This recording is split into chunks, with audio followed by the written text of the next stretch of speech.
광야로 나간 영혼의 아버지 안토니우스. 여러분은 지금 이 순간 어떤 소리를 듣고 계십니까? 창밖을 지나가는 자동차의 날카로운 경적 소리, 거실에서 울리는 텔레비전 뉴스 소리, 그리고 끊임없이 딩동거리며 여러분의 주의를 빼앗아가는 스마트폰 알림 소리. 우리는 소음의 바다에 빠져 살고 있습니다. 잠시도 조용한 것을 견디지 못합니다. 혼자 있는 시간을 두려워합니다. 그래서 우리는 텔레비전을 켜놓은 채 잠이 들고 길을 걸을 때도 귀에 이어폰을 꽂아 세상의 소리로 나의 귀를 막아버립니다. 왜 그럴까요? 침묵이 두렵기 때문입니다. 그 침묵 속에서 발가벗겨진 진짜 나를 마주하는 것이 무섭기 때문입니다. 그런데 여기 스스로 이 시끄러운 소음의 세상을 등지고 죽음의 땅이라 불리는 사막으로 걸어 들어간 한 남자가 있습니다. 그는 푹신한 침대 대신 뱀과 정갈이 우글거리는 뜨거운 모래 위를 택했습니다. 입안에서 살살 녹는 고기 대신 딱딱하게 굳은 마른 빵 한 조각을 택했습니다. 친구들의 웃음소리와 파티의 음악 소리 대신 밤새 울부짖는 하이에나 소리와 귀신들의 속삭임을 택했습니다. 사람들은 그가 미쳤다고 했습니다. 젊은 놈이 인생을 망쳤다고 혀를 찼습니다. 하지만 그는 미친 것이 아니었습니다. 그는 세상의 소리가 너무 시끄러워서 하나님의 세미한 음성을 들을 수 없었기에 스스로 침묵의 감옥으로 걸어 들어간 것입니다. 오늘 우리는 기독교 역사상 가장 신비롭고도 강렬했던 운동, 바로 수도원 운동의 문을 연 사람 사막의 교부 안토니우스를 만나러 갑니다. 서기 270년 이집트의 타오르는 태양 아래서 시작된 이 이야기는 오늘날 소음 공해와 정보의 홍수 속에 살아가는 현대인들에게 충격적인 질문을 던집니다. 당신의 영혼은 지금 안녕하십니까? 당신은 하나님과 단둘이 있어 본 적이 있습니까? 이 이야기의 무대는 3세기 후반 로마 제국 치하의 이집트입니다. 당시 이집트는 제국의 식량 창고라 불릴 만큼 풍요로운 땅이었습니다. 해마다 범람하는 나일강의 축복으로 검은 흙에서는 곡식이 넘쳐났고 알렉산드리아 같은 항구 도시는 전 세계에서 몰려든 무역선들로 붐볐습니다. 교회도 마찬가지였습니다. 끔찍했던 로마 황제들의 박해가 잠시 멈추고 평화가 찾아왔습니다. 더 이상 사자굴에 던져지는 일도 십자가에 매달리는 일도 없었습니다. 하지만 평화는 독이 되었습니다. 신앙의 야성은 사라지기 시작했습니다. 사람들은 더 이상 목숨을 걸고 예수를 믿지 않았습니다. 교회는 세상과 타협했고 부자들은 돈으로 천국을 살 수 있다고 착각했습니다. 강단에서는 십자가의 고난 대신 번영과 축복만이 선포되었습니다. 성도들의 눈빛은 흐리멍덩해졌고 기도의 불길은 꺼져가고 있었습니다. 이러한 때에 이집트 중부의 코마라는 작은 마을에 안토니우스라는 20살 청년이 살고 있었습니다. 그는 부족할 것이 없는 사람이었습니다. 부모님은 그 지역의 유지였고 그에게 막대한 유산을 물려주었습니다. 비옥한 땅 300에이커 약 37만 평에 달하는 거대한 농토가 그의 것이었습니다. 그는 평생 손에 흙 한 번 묻히지 않고 떵떵거리고 살 수 있는 금수저였습니다. 사람들은 그를 부러워했습니다. 저 젊은 나이에 저런 재산을 가지다니 전생에 무슨 복을 타고났을까? 하지만 안토니우스의 마음 한구석에는 채워지지 않는 거대한 구멍이 있었습니다. 매일 밤 친구들과 어울려 화려한 파티를 열고 비싼 포도주를 마셨지만 파티가 끝나고 침대에 누우면 알 수 없는 허무함이 밀려왔습니다. 천장을 바라보며 그는 묻고 또 물었습니다. 이것이 정말 인생의 전부인가? 이렇게 먹고 마시다가 늙어 죽는 것이 하나님이 원하시는 삶인가? 내 영혼은 왜 이렇게 목이 마른가? 어느 날이었습니다. 그는 여느 때처럼 습관적으로 교회에 나갔습니다. 화려한 옷을 입고 가장 앞자리에 앉았습니다. 그때 강단에서 마태복음 19장의 말씀이 낭독되고 있었습니다. 부자 청년의 이야기였습니다. 수백 번도 더 들었던 말씀이었습니다. 그런데 그날은 달랐습니다. 그 말씀이 마치 날카로운 화살처럼 날아와 그의 심장을 관통했습니다. 내가 온전하고자 할진대 가서 내 소유를 팔아 가난한 자들에게 주라. 그리하면 하늘에서 보화가 내게 있으리라. 그리고 와서 나를 따르라. 이 순간 교회 안의 모든 소리가 사라지고 오직 그 음성만이 귓가에 맴돌았습니다. 쿵쿵쿵. 심장이 터질 듯이 뛰었습니다. 다른 사람들은 그저 좋은 말씀이라며 고개를 끄덕이고 지나갔지만 안토니우스는 그럴 수 없었습니다. 하나님이 지금 나를 지목하고 계신다. 이 말씀은 2000년 전의 부자 청년이 아니라 바로 나 안토니우스에게 하시는 명령이다. 그는 예배가 끝나자마자 뒤도 돌아보지 않고 집으로 달려갔습니다. 그리고 미친 사람처럼 행동하기 시작했습니다. 그는 장롱 깊숙이 넣어두었던 집문서를 꺼냈습니다. 비옥한 농토 300에이커를 전부 마을 이웃들에게 무상으로 나누어 주었습니다.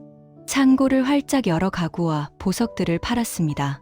그리고 그 돈을 마을의 가난한 사람들, 고아와 과부들에게 모조리 뿌렸습니다. 가족들과 친척들이 소식을 듣고 달려와 그를 말렸습니다. 멱살을 잡고 흔들었습니다. 안토니우스 자네 미쳤나?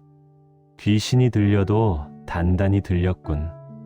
이게 얼마짜리 재산인데 다 버린단 말인가? 나중에 늙어서 어떻게 살려고? 일어나 제정신인가? 하지만 안토니우스의 귀에는 그들의 말이 들리지 않았습니다. 그는 어린 여동생을 수녀들이 돌보는 공동체에 맡기고 생활비를 제외한 전 재산을 단 며칠 만에 처분해 버렸습니다.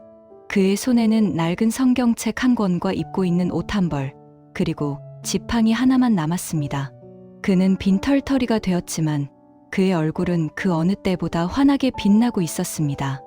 그는 마을을 떠나기로 결심했습니다. 하지만 어디로 가야 할까요? 당시에는 수도원이라는 곳이 없었습니다. 신앙훈련을 받을 수 있는 학교도 없었습니다. 그는 무작정 마을 외곽으로 걸어 나갔습니다. 그리고 사람들이 가장 꺼리는 곳 인적이 드문 무덤가로 들어갔습니다. 당시 이집트의 무덤은 동굴 형태로 되어 있었습니다. 산자들의 땅과 죽은 자들의 땅의 경계. 그는 그 어둡고 습한 빈 무덤 하나를 골라 자신의 거처로 삼았습니다. 스스로를 세상에 대해 죽은 자로 선언한 것입니다. 이때부터 처절한 영적 전쟁이 시작되었습니다. 사람들은 사막에 가면 평화로울 것이라고 생각합니다. 아름다운 석양을 보며 커피 한 잔 마시는 낭만을 꿈꿉니다. 하지만 천만에요. 사막은 전쟁터입니다. 아무런 소리도 들리지 않는 그 절대 고독 속에서 인간은 자신의 밑바닥을 마주하게 됩니다. 그리고 그동안 바쁜 일상 속에 억눌러왔던 욕망과 죄악들이 독버섯처럼 피어오릅니다. 안토니우스가 무덤 속에 홀로 앉아있을 때 사탄의 무자비한 공격이 시작되었습니다. 처음에는 생각으로 공격해왔습니다. 후회가 파도처럼 밀려왔습니다. 내가 미쳤지. 그 아까운 재산을 다 버리다니.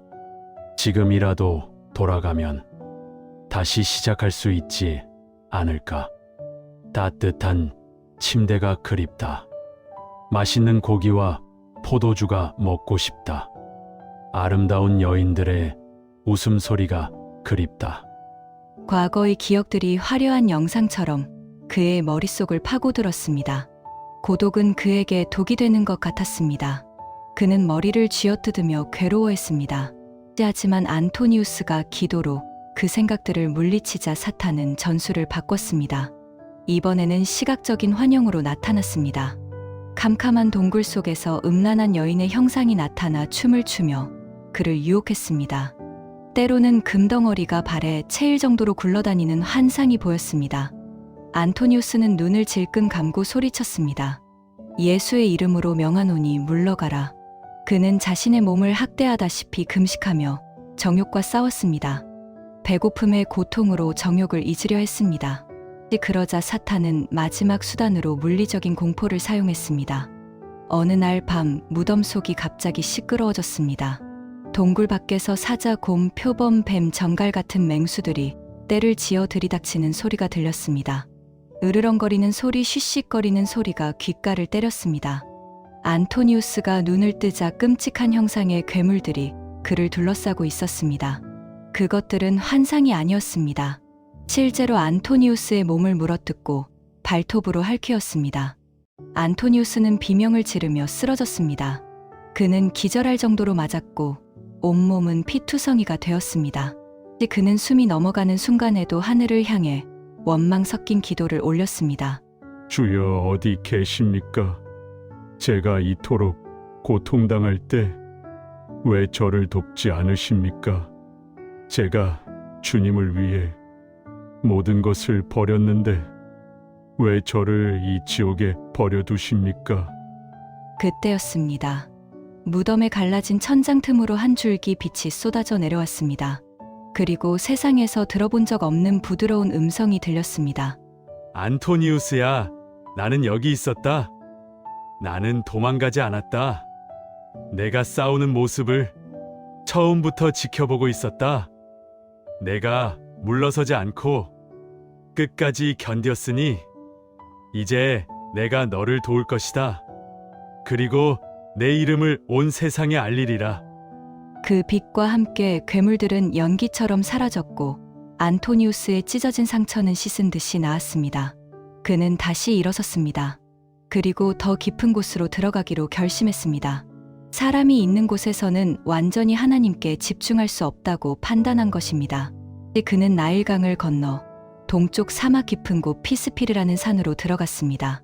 그곳에는 버려진 로마군 요새가 있었습니다. 물도 없고 풀 한 폭이 없는 황무지였습니다. 그는 그 낡은 요새 안으로 들어가 스스로 문을 걸어 잠갔습니다.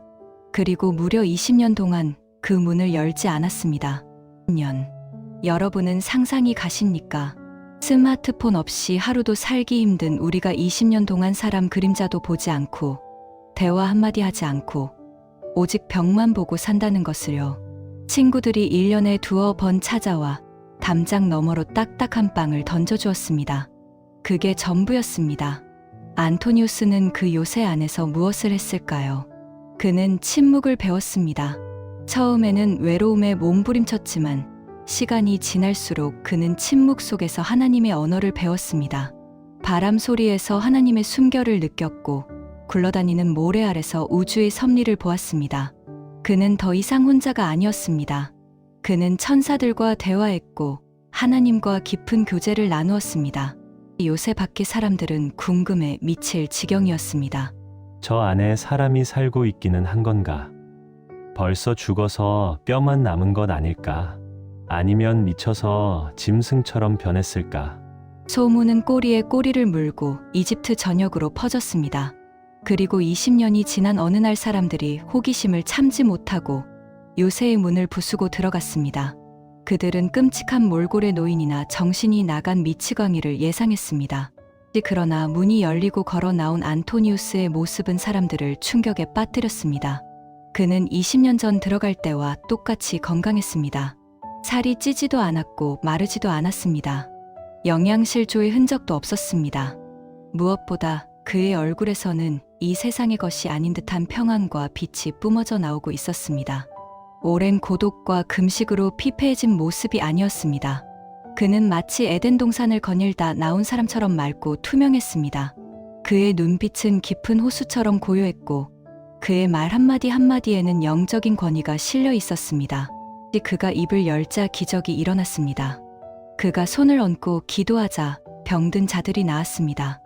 귀신 들린 자들이 비명을 지르며 떠나갔습니다. 하지만 가장 큰 기적은 그의 말이었습니다. 그가 하나님의 사랑과 거룩함에 대해 설교하자 타락한 삶을 살던 사람들이 가슴을 치며 회개했습니다. 세상에 쾌락에 찌들어 있던 청년들이 눈물을 흘리며 나도 당신처럼 살고 싶습니다라고 고백했습니다. 소문은 바람을 타고 퍼졌고 수많은 사람들이 그를 찾아 사막으로 몰려들었습니다. 참으로 아이러니한 일이었습니다. 그는 사람을 피해 사막으로 도망쳤는데 사막이 사람들로 가득 차 버린 것입니다. 사람들은 사막에 텐트를 치고 동굴을 파고 살기 시작했습니다. 그들은 안토니우스의 제자가 되기를 원했습니다. 아버지, 우리에게 생명의 말씀을 들려주십시오. 어떻게 해야 하나님을 만날 수 있습니까? 안토니우스는 그들의 영적인 아버지가 되었습니다. 이것이 바로 기독교 수도원 운동의 시작이었습니다. 안토니우스는 그들을 받아주었습니다. 그리고 이렇게 가르쳤습니다. 여러분 사막에 온다고 해서 저절로 거룩해지는 것이 아닙니다. 여러분의 마음 속에 있는 세상의 욕망을 비워내야 합니다. 물고기가 물 밖으로 나오면 죽듯이 수도사는 독방을 떠나면 영혼이 죽습니다. 당신의 방으로 돌아가십시오. 당신의 방이 당신에게 모든 것을 가르쳐 줄 것입니다. 그의 영향력은 사막에만 머물지 않았습니다. 당시 교회는 아리우스라는 이단 때문에 골머리를 앓고 있었습니다. 아리우스는 예수는 하나님이 아니라 피조물일 뿐이라고 주장하며 교회를 분열시켰습니다. 알렉산드리아의 대주교 아타나시우스는 안토니우스에게 도움을 요청했습니다. 안토니우스는 100세가 가까운 노구를 이끌고 생애 처음으로 알렉산드리아라는 대도시에 나타났습니다. 전설적인 성자가 도시에 나타났다는 소식에 이교도와 기독교인을 막론하고 구름 때 같은 인파가 몰려들었습니다. 안토니우스는 군중들 앞에서 사자우를 토했습니다. 나는 사막에서 평생을 기도하며 예수를 만났소. 그분은 피조물이 아니요. 그분은 참된 하나님이시며 나의 구원자이십니다. 글자 한자 모르는 무식한 수도사의 이 한마디 증언은 수백 명의 신학자들의 논쟁을 잠재워버렸습니다. 이단에 빠졌던 사람들이 돌아오고 도시는 다시 거룩한 열기로 가득 찼습니다. 안토니우스는 105세까지 장수했습니다. 사막의 거친 음식과 고된 생활 속에서도 하나님은 그의 건강을 지켜주셨습니다. 그는 죽기 직전 제자들에게 유언을 남겼습니다. 내 묘비를 세우지 마라. 내 시신을 아무도 모르는 곳에 묻어라. 사람들이 나를 숭배할까 두렵다. 오직 그리스도만 영광을 받으셔야 한다. 그는 마지막 순간까지 철저하게 자신을 감추고 오직 예수만을 드러내기를 원했습니다. 그는 자신이 입고 있던 낡은 가죽 겉옷을 친구 아타나시우스에게 남기고 조용히 눈을 감았습니다. 그가 죽은 뒤 사막은 거대한 수도원 도시가 되었습니다. 수천 명의 수도사들이 밤낮으로 찬송하고 기도하는 소리가 사막을 울렸습니다. 역사가들은 이를 가리켜 백색 순교라고 부릅니다. 초대 교회의 성도들이 피를 흘리는 적색 순교로 믿음을 증명했다면 이제 평화의 시대에는 세상의 유혹을 끊고 거룩하게 사는 백색 순교가 필요하다는 것을 안토니우스가 온몸으로 보여준 것입니다. 사랑하는 여러분, 안토니우스의 이야기가 오늘 우리에게 주는 메시지는 무엇입니까? 당장 짐을 싸서 사막으로 가라는 말이 아닙니다. 직장을 그만두고 산으로 들어가라는 말도 아닙니다. 하지만 우리에게는 우리만의 사막이 필요합니다. 하루 24시간 중 단 10분이라도 스마트폰을 끄고 텔레비전을 끄고 세상의 모든 소리를 차단하는 침묵의 시간이 필요합니다. 우리는 너무 바쁩니다. 너무 많은 것을 봅니다. 너무 많은 말을 합니다. 그래서 정작 내 영혼이 병들어 죽어가는데도 비명조차 지르지 못합니다. 안토니우스는 말합니다. 멈추십시오. 그리고 들으십시오. 세상의 소리가 멈추는 곳에서 하나님의 소리가 시작됩니다. 오늘 밤 여러분의 방문을 닫고 잠시 고요함 속에 머물러 보시는 건 어떨까요? 그 어색하고 두려운 침묵 속에서 용기를 내어 하나님을 불러보십시오. 처음에는 잡생각이 나고 불안할 수도 있습니다. 사탄이 방해할 수도 있습니다. 하지만 견디십시오. 안토니우스처럼 기도로 버티십시오. 그러면 반드시 그 고요함의 끝에서 여러분을 기다리고 계시는 하나님의 세미한 음성을 듣게 될 것입니다. 사막의 모래바람 속에 자신의 모든 것을 던져 하나님을 찾았던 안토니우스. 그의 거룩한 열정이 오늘 우리의 무뎌진 가슴에도 불을 지피기를 소망합니다. 오늘 전해드린 안토니우스의 이야기가 여러분의 마음에 작은 울림이 되었나요? 시끄러운 세상 속에서 잠시나마 영혼의 쉼을 얻으셨다면 구독과 좋아요 버튼을 살포시 눌러주세요. 여러분의 작은 응원이 더 많은 분들에게 이 거룩한 이야기를 전하는 큰 힘이 됩니다. 다음 시간에는 중세의 어둠을 뚫고 지성이 아닌 영성으로 세상을 바꾼 사람 황제의 권력 앞에서도 무릎 꿇지 않았던 밀라노의 영웅 암브로시우스의 이야기로 찾아오겠습니다. 평안한 밤 되십시오.